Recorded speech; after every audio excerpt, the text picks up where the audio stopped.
नमस्कार दोस्तों। NMMS यानी national means cum merit scholarship exam, जिसे हिंदी में राष्ट्रीय आय एवं योग्यता छात्रवृत्ति चयन परीक्षा के नाम से भी जाना जाता है। इस परीक्षा के साथ ही श्रेष्ठता परीक्षा, PM यशस्वी परीक्षा और नवोदय प्रवेश परीक्षा कक्षा 9 के लिए ये वीडियो बहुत ही महत्वपूर्ण है। आज के इस वीडियो में हम सीखेंगे घातांक संबंधी प्रश्न। इस परीक्षा में घातांक से संबंधित प्रश्न पूछे जाते हैं, उन्हें कैसे हल करना है और घातांक के नियम कौन कौन से हैं, इन बातों की हम इस वीडियो में चर्चा करेंगे। देखिए, पहला प्रश्न है 3 की करनी घात 4 का घातांकीय रूप है। आप देख रहे हैं ये रूप कहलाता है मूलों का रूप और इसे लिखना है घातांकीय रूप। हम इस वीडियो में सरल से कठिन की ओर चलेंगे ताकि घात और घातांक से संबंधित प्रश्न को आसानी से हल किया जा सके। अब घातांकीय रूप लिखना है तो कैसे लिखेंगे? देखिए, 3 की करनी घात 4, ठीक है, ये कहलाएगा मूलों के रूप में लिखना। अब इसे हम लिखेंगे घातांक के रूप में, यानी इसे लिखना है घातांक के रूप में। 3 ऐसे लिख देंगे हम, और इसकी जो घातांक है वह 1/, यहां पर जो लिखा रहेगा 4, तो ये 4 आ जाएगा, यानी 3 की घातांक 1/4, ये कहलाएगा घातांक के रूप, यानी विकल्प ए जो है इस प्रश्न का सही उत्तर होगा। तो यहां पर जितनी भी कर्णिघात होगी उस कर्णिघात को इस प्रकार से हम जो है हर के रूप में लिखेंगे। एक उदाहरण और लेते हैं। जैसे मान लिया कि 5 की करनी घात 3 है, तो इसे लिखेंगे घातांक के रूप में 5 की घातांक 1/3, ठीक है। प्रश्न क्रमांक 2, 4 की घातांक ऋण 3/2 का मान क्या होगा? ठीक है, अब यहां पर मान की बात है, किसका मान क्या होगा? अब देखिए, 4 की घातांक ऋण 3/2। अब ध्यान रखिएगा, जब भी घातांक ऋण वाली होती है, यानी ऋणात्मक होती है, नेगेटिव होती है, तो क्या करेंगे कि ये आधार कहलाता है। इस आधार का हम लिखेंगे गुणन प्रतिलोम, यानी इसका बटा कुछ नहीं है, उसको 1 मानेंगे। अब इसका गुणन प्रतिलोम क्या हो जाएगा? 1/4, और इसकी घातांक हो जाएगी 3/2। समझ रहे ना? यहां पर घातांक ऋणात्मक थी, ठीक है, इसे हमें धनात्मक घातांक के रूप में लिखना है। तो इसका जो आधार है, इस आधार का हमने कर दिया गुणन प्रतिलोम, 1/4 हो गया। अब 1/4 की घातांक कितनी हो गई? 3/2, है ना? 3/2 हो गई ना। अब इसका मान ज्ञात करना है। ये घातांक के रूप में लिखा हुआ है, इसे हम लिखेंगे मूलों के रूप में।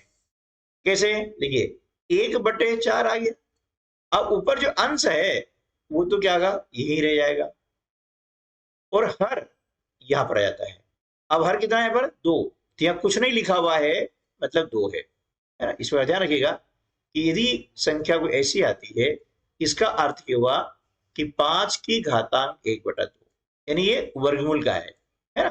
2 के अलावा अन्य संख्या यहां पर लिखी जाती है, लेकिन 2 नहीं लिखते हैं, इसलिए ये जो 2 है यहां पर हम नहीं लिखेंगे, ठीक है।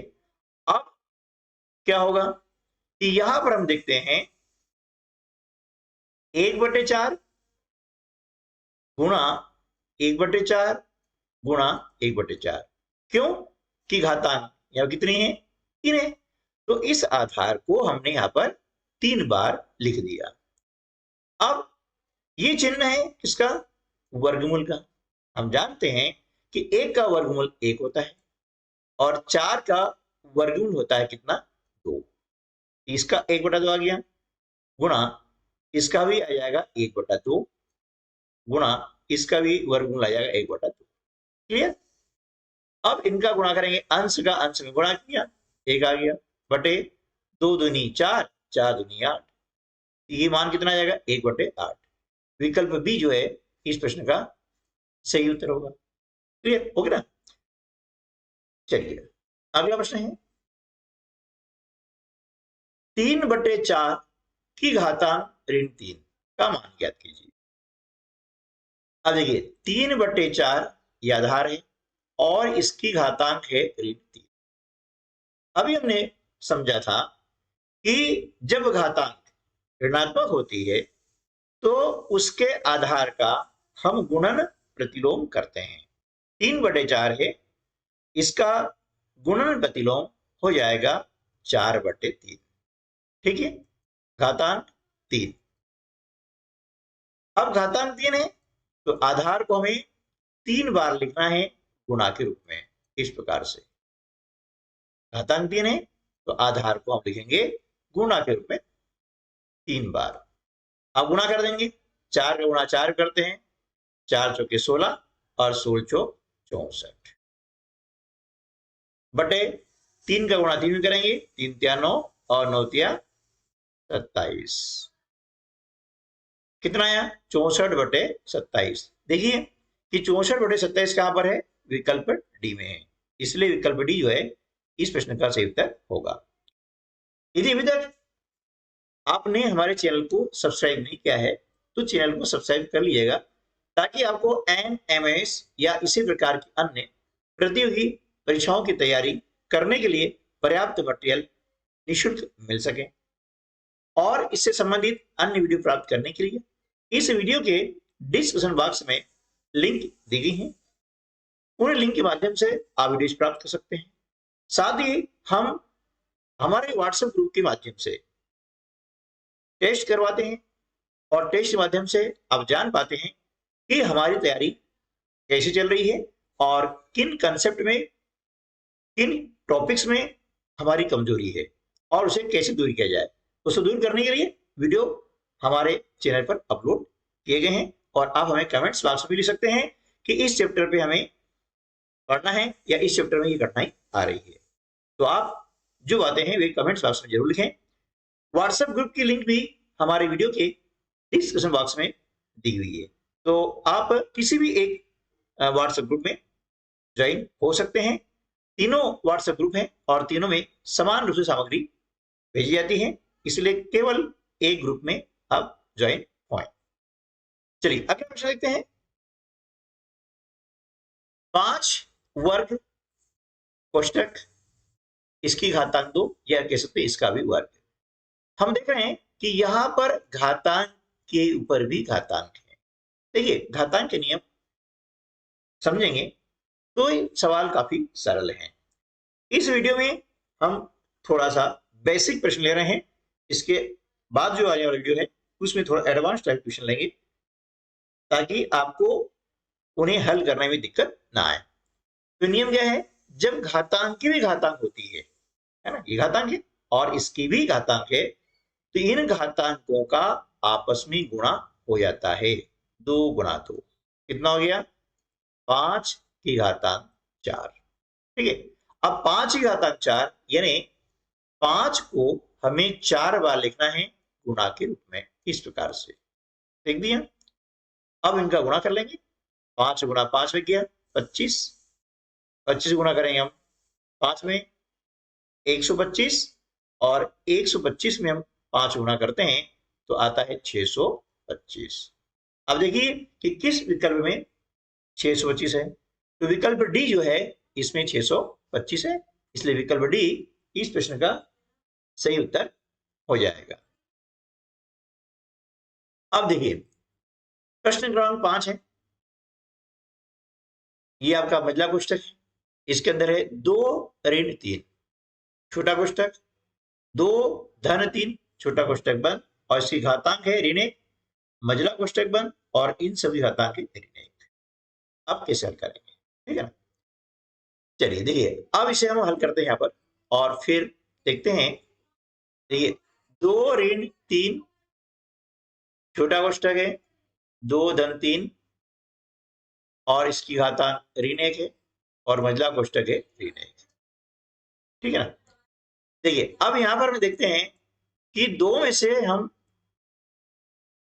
3 घटाएंगे, लेकिन इसके पहले हम क्या करेंगे, ये जो ब्रैकेट है इसे हल करेंगे, है ना। हमने पहले सीखा है बॉडमास का नियम, बस गलती यहां होती है, ध्यान रखिएगा। ऐसा नहीं है, इसको हम पहले हल कर लें। बॉडमास का जो नियम है इसका उपयोग करेंगे, बी फॉर ब्रैकेट। ठीक है। अब ब्रैकेट में क्या होता है कि सबसे पहले होता है छोटा ब्रैकेट, इसके अंदर भी होता है, एक होता है रेखा कोष्टक होता है ना, वो इसके अंदर आएगा। तो सबसे पहले हम करेंगे रेखा कोष्टक, उसके बाद में छोटा कोष्टक, फिर उसके बाद में करते हैं हम मंझला कोष्टक, और इसके बाद में करते हैं बड़ा कोष्टक। ठीक है ना। मुख्य रूप से कोष्टक 3 प्रकार होते हैं, छोटा कोष्टक, मंझला कोष्टक और बड़ा कोष्टक। लेकिन छोटे कोष्टक अंदर ही इस प्रकार से बार होता है ना, इसे हम कहते हैं रेखा कोष्टक कहते हैं। और बार के नीचे जो भी प्रक्रिया होती है, जो संक्रिया होती है, उसे पहले हल करना होता है। ठीक है ना। चलिए अब यहां पर क्या करेंगे कि 2 ऋण 3 ऐसे लिख दिया। ठीक है।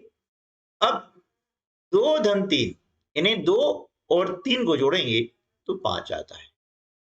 ठीक। इसी घातांक कितनी है, ऋण 1। अब मंझला कोष्टक और इसकी घातांक आगे ऋण 1। ठीक है ना। अब हमारा नियम क्या है कि यदि घातांक ऋणात्मक है तो आधार का हम करते हैं गुणन प्रतिलोम। ये क्या हो जाएगा, 2 ऋण 3 है ना, गुणा 5/1 है, इसका गुणन प्रतिलोम हो जाएगा 1/5। अब चूंकि घातांक 1 है तो दिक्कत नहीं आएगी, ये हो गया। और इसकी घातांक हो गई ऋण 1। अब देखिए आगे 2 का बटा कुछ नहीं हो रहा, 1 है, ऋण 3 का 3/5 और इसी घातांक हो गई ऋण 1। ठीक है ना। 1 और 5 का हम निकालते हैं एलसीएम, 5 आता है। ठीक।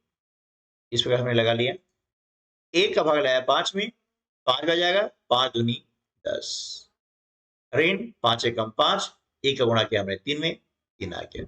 कितना आया, 10 में से 3 घटाएंगे तो 7/5 है ना। अब ये कोष्टक हट गया है, छोटा कोष्टक रह जाएगा, इसी घातांक हो गई ऋण 1 हुई है।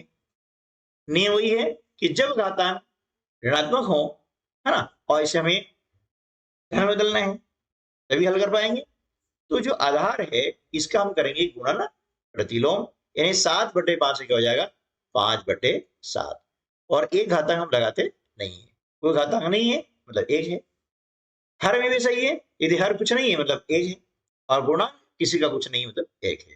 तो 5/7 हम देख रहे हैं कि विकल्प डी में विद्यमान है, इसलिए विकल्प डी इस प्रश्न का सही उत्तर होगा। तो ध्यान रखिएगा कि जब ब्रैकेट आते हैं एक से अधिक तो सबसे पहले हम रेखा कोष्टक दिए हैं तो हल करेंगे, और रेखा कोष्टक हमेशा छोटे कोष्टक के अंदर ही आता है। ठीक है ना। इसके बाद मंझला कोष्टक और फिर बड़ा कोष्टक, क्रम ये रहेगा। यदि क्रम चेंज कर देंगे तो आपका उत्तर भी चेंज हो जाएगा, जो कि गलत होगा। एक घातांक का नियम और है, वो क्या है कि संख्या कोई सी भी हो, यदि उसकी घातांक 0 है तो उसका मान हमेशा 1 होता है। ठीक है ना। अब मान लिया कि यदि 100 है और 100 की घातांक 0 है, तब भी इसका मान 1 होगा। ठीक है ना। चलिए अगला प्रश्न है, 15 की घातांक 5 भागित 15 की घातांक 3। हम देख रहे हैं कि यहाँ पर भाग की क्रिया हो रही है ना, तो दोनों के आधार समान है, तो यहाँ पर घातांक का कौन सा नियम लागू होगा वो देखते हैं हम। देखिए 15 की घातांक 5 भागित 15 की घातांक 3। ठीक है ना। देखिए जब आधार समान हो, आधार समान है और भाग की क्रिया हो, तब क्या होगा, घातांक के आपस में घट जाती है। क्या हो जाएगी, घट जाएगी, यानी घटाव उसमें हो जाएगा। देखिए आधार समान है, भाग की क्रिया हो रही है, तो यहां पर हम लिखेंगे आधार हो जाएगा। अब घातांक के आपस में घट जाती है, यानी 5 ऋण 3 हो जाएगा। ठीक है ना। तो क्या हो जाएगा, यहाँ पे 15 की घातांक 5 में से 3 घटाएंगे तो, है ना, अब घातांक 2 है, यानी 15 को 2 बार लिखना है गुणा ग्रुप में, 15 गुणित 15। और 15 गुणा करते हैं तो 225। ठीक है, 225 विकल्प डी में है, इसलिए विकल्प डी इस प्रश्न का सही उत्तर होगा। अब देखिए, या तो इस प्रकार से आ सकता है या फिर आपको ऐसा भी आ सकता है, 15 की घातांक 5 बटे 15 की घातांक 3। अब ध्यान रखिएगा, या तो इस प्रकार से भाग का चिन्ह दिया जाए या फिर इस प्रकार से बटे के रूप में लिखा जाए। इसका मतलब भी होता है भाग, बटे में है मतलब भाग है, इसको इसी प्रकार से हल करेंगे। 15 की घातांक कितनी हो गई? 5, और भाग की क्रिया है इसलिए घट जाएगी यानी ऋण 3 हो जाएगी। ठीक है ना, तो इसे हम इस प्रकार से हल करेंगे। ठीक है ना, तो देखिए, या तो भाग का चिन्ह हो या फिर बटे में हो। तो ध्यान रखिएगा कि जब भी आधार समान होते हैं और भाग की क्रिया होती है, वहां पर घातांक के आपस में घट जाती है। ठीक है दोस्तों, तो आज की वीडियो में बस इतना ही। अगले वीडियो में हम घात और घातांक से संबंधित कुछ और उच्चतर श्रेणी के प्रश्नों हल करेंगे, यानी एडवांस किस्म के जो प्रश्न हैं उनको हल करना सीखेंगे। मिलते हैं अगले वीडियो में, तब तक के लिए नमस्कार, जय हिंद।